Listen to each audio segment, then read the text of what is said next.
Hi everyone, welcome to our PT Plus online lessons. The main topic for this lesson is reorder paragraphs, and in particular we're going to be looking at question type introduction as well as be giving you guys some key information about this particular question type. In terms of the reading section, you can see that it's in the second part of the overall test. You can see that the reading section is on its own and it takes between 32 to 41 minutes. After the reading section, you'll be given an optional scheduled break of 10 minutes if you choose to take it. We typically recommend students to take it because it's nice to have that sort of time to refresh, but some students choose to power through and they don't want to break their flow and concentration.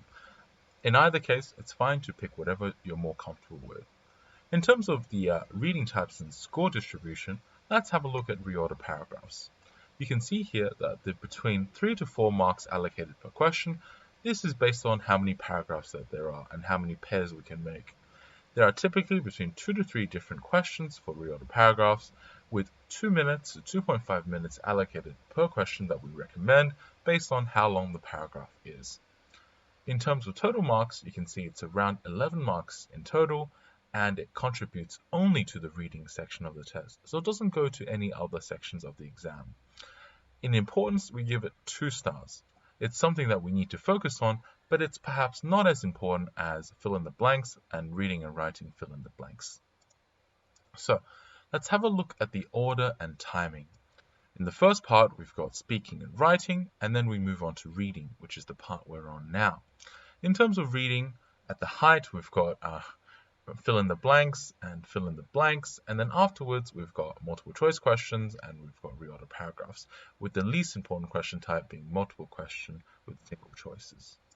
So now let's have a look at the official question type introduction from Pearson. Reorder paragraphs.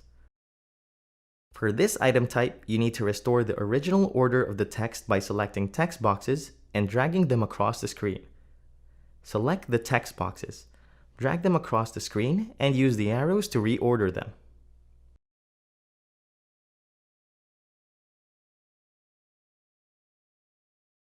So now that we're back from the introduction, let's have a look at the exam interface.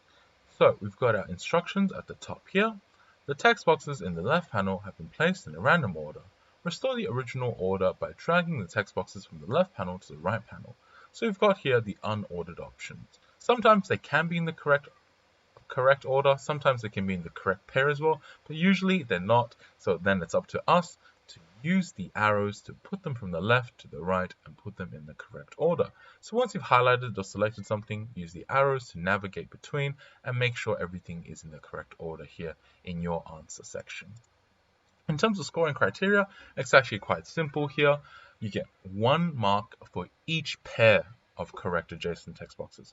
So I'll be talking more about what a pair means and why this is so important.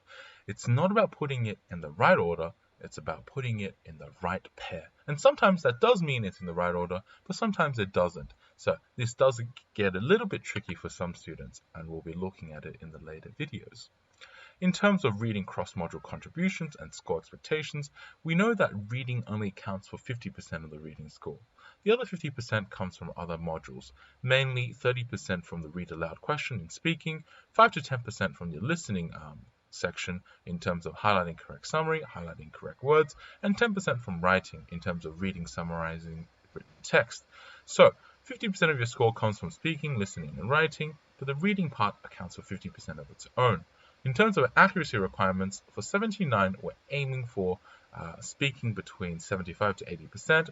For 65, we're aiming for speaking of 50 to 60%. And for 50, we're aiming for speaking of around 40%.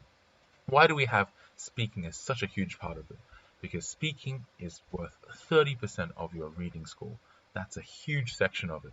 In fact, that's more than what a reorder paragraphs is worth. So that's why speaking is really important for our reading. So that's it for this lesson. See you again next time on PTE Plus.